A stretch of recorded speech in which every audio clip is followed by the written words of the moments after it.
도시재생사업 방향이 보존과 관리 중심에서 개발과 정비 중심으로 바뀌었습니다.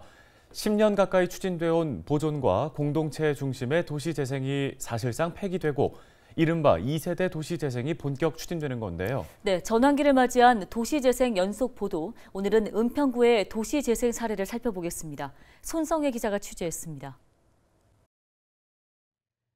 비탈진 산자락의 노후한 저층주거지 은평구 신사이동 산세마을입니다. 주민 참여형 재생사업인 주거환경관리사업이 진행된 곳입니다. 쓰레기 더미는 주민들이 함께 가꾸는 텃밭이 됐고 골목 곳곳에 CCTV와 보안 등이 생겼습니다. 산세마을은 도시재생 우수 사례 지역으로 서울형 재생사업의 모델이 됐다는 평가를 받았습니다. 하지만 빛 좋은 개살구라는 지적이 뒤따랐습니다. 낙후된 지역에 도시 재생의 어떤 컨셉이나 개념으로 진입을 하게 되면 정책의 효과가 충분히 10분 발휘하기가 어렵다. 그래서 결국 매몰 비용으로 끝날 수 있는 도시재생 사업의 결실인 주민공동 이용시설. 13억 원을 들였지만 사실상 수년째 방치되고 있습니다. 주민들이 시설을 직접 운영하면서 내는 수익을 통해 마을 일자리도 만들고 공동체도 회복하자는 취지였는데 현실적인 한계를 극복하지 못했다는 지적입니다. 이런 문제는 다른 도시재생 지역에서도 나타났습니다.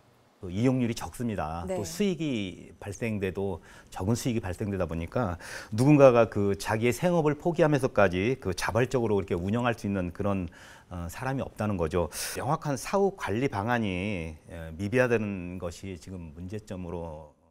도시재생 사업이 본격적으로 시작된 2015년 이후 은평에서 재생 사업에 발을 들인 곳은 10곳입니다. 사업성이 낮아 재개발은 어렵고 개발이 안 되다 보니 주거 환경이 더욱 열악해지는 문제를 해결하기 위해 경쟁적으로 추진됐습니다. 불광이동 향림마을은 5년 동안 200억 원이 넘는 예산이 투입되는 대규모 도시재생 사업이 추진 중인 곳입니다. 하지만 재생 사업에 대한 주민 만족도는 낮고 집값 급등 시기와 맞물려 재개발을 요구하는 목소리가 커지기 시작했습니다. 골목길을 넓히지를 않았잖아요. 차 다니는 길을 1차적으로는. 그게 가장 중요한데. 그러니까는 그 길을 넓히지 좁은 골목을 그대로 놔두고 도시 재생을 하니까 그게 또 1차적으로는 불만이 많아요. 네, 더군다나 이제 우리 한국의 또 부동산 가격 변동의 폭이 크지도 또 도시 개발에 대한 상대적 박탈감이 높은 곳이 사실 불광이동입니다. 왜냐하면 지금 아시다시피 GTX-A 노선이 들어오면 트리플 역세권이 됩니다.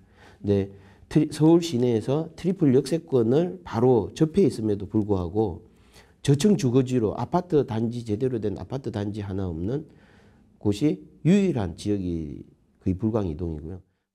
결국 도시재생 지역의 민간 재개발 빗장이 풀렸습니다. 이른바 2세대 도시재생. 기존의 이제 도시재생 사업만으로는 이제 주민의 변화된 욕구에 부응하기가 힘드니까 정비사업 원하는 구역이 있으면 도시재생 지역 내에서도 재개발을 추진할 수 있도록 해달라.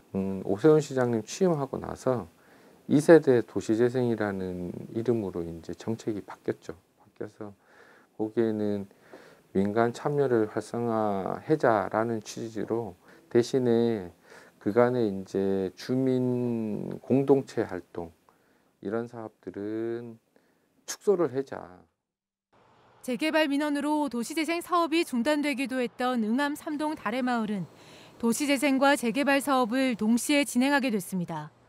용역사가 선정이 됐어요. 재개발 계획까지 포함하는 도시재생 활성화 계획을 수립하는 용역이 올해 다시 선정이 돼서 하지만 사업성에 따라 진행되는 재개발의 특성상 원도심 슬럼화가 심화될 수 있다는 우려가 나옵니다. 재개발을 추진하는 주민들의 경우는 여기에 50%가 다 외부에 거주해요. 소유권만 가지고 있다는 얘기죠, 말하자면. 재개발은 어차피 대세로 가는데 지금 이제 또 사실은 이게 잘 추진될지도 모르겠어요. 부동산 가격 자체가 이제 하락하면 재개발에 대한 메리트가 없어지니까 추진이 지연되다 보면 여기 계시는 분들은 더 이제 힘들어지는 거예요. 더 이제 슬럼화되는 거죠. 도시 정비의 방향이 기존의 것을 없애고 새로 짓는 개발에서 보존 중심의 도시 재생으로 바뀌었다가 다시 개발로 돌아온 상황. 은평에서 도시재생을 포함해 정비사업이 추진되는 사례는 60여 건에 달합니다. 헬로티비 뉴스 손성혜입니다.